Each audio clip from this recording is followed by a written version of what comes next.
विनोद जी, मैं चाह रहा हूं थोड़ा सा वायनाड पे बातचीत की जाए। जी बिल्कुल, क्योंकि आज प्रियंका गांधी का डेब्यू हो रहा है। अब वो जीतेंगी या हारेंगी इस पर तो मेरे ख्याल से बहुत ज्यादा शक नहीं होना चाहिए, क्योंकि लगातार 2 बार राहुल गांधी वहां इतने बड़े अंतर से जीते कि माना जाता है कि प्रियंका को जीत जाना चाहिए। आपको लगता है राहुल गांधी का रिकॉर्ड तोड़ सकती हैं वो, या फिर उसके आसपास? देखिए, कोशिश तो कांग्रेस की यही है कि वो ज्यादा से ज्यादा वोटों से जीते, और राहुल गांधी का भी रिकॉर्ड अगर टूट जाए तो उनके लिए बहुत पहला चुनाव है। चूंकि प्रियंका जी का, राहुल जी जब वायनाड से लड़े थे तो अमेठी से जीत चुके थे कई बार, तो वो तो कोशिश है। लेकिन ये भी है साथ साथ कि राहुल और प्रियंका के बीच में किसी एक को आगे दिखाना या एक को पीछे दिखाना, वो भी शायद कांग्रेसियों के लिए थोड़ा जोखिम भरा काम है। तो इसलिए जीत जाएं, आगे निकल जाएं, बहुत अच्छी बात है। नहीं भी निकले तो कोई बात नहीं, भाई से ही थोड़ा पीछे हैं। मतलब जीतेंगे तो भाई, जीतना की कोशिश तो कर ही रहे हैं वो लोग, लेकिन रिकॉर्ड की बात कर रहा हूं। तो वो दोनों तरफ से करेंगे।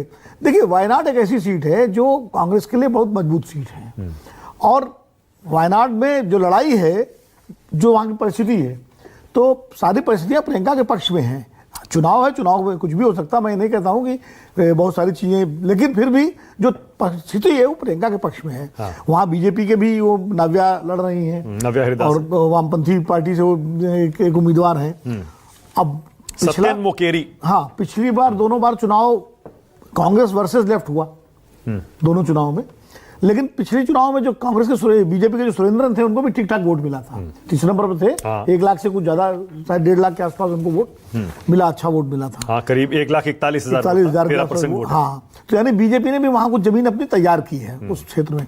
अब अगर बीजेपी और लेफ्ट में, मान लीजिए बीजेपी नंबर 2 पे आ जाती है, मैं तो मेरी तो नजर वहां है। प्रियंका की जीत पर उतना वो तो महत्वपूर्ण है भाई, जो जीतता है उसे, लेकिन अगर बीजेपी वहां नंबर 2 पे आ जाती है तो, क्योंकि एक एमपी बीजेपी में लोकसभा चुनाव में आ चुके हैं, गोपी, वो जो फिल्म स्टार हैं, केरल में खाता खुल चुका है बीजेपी का।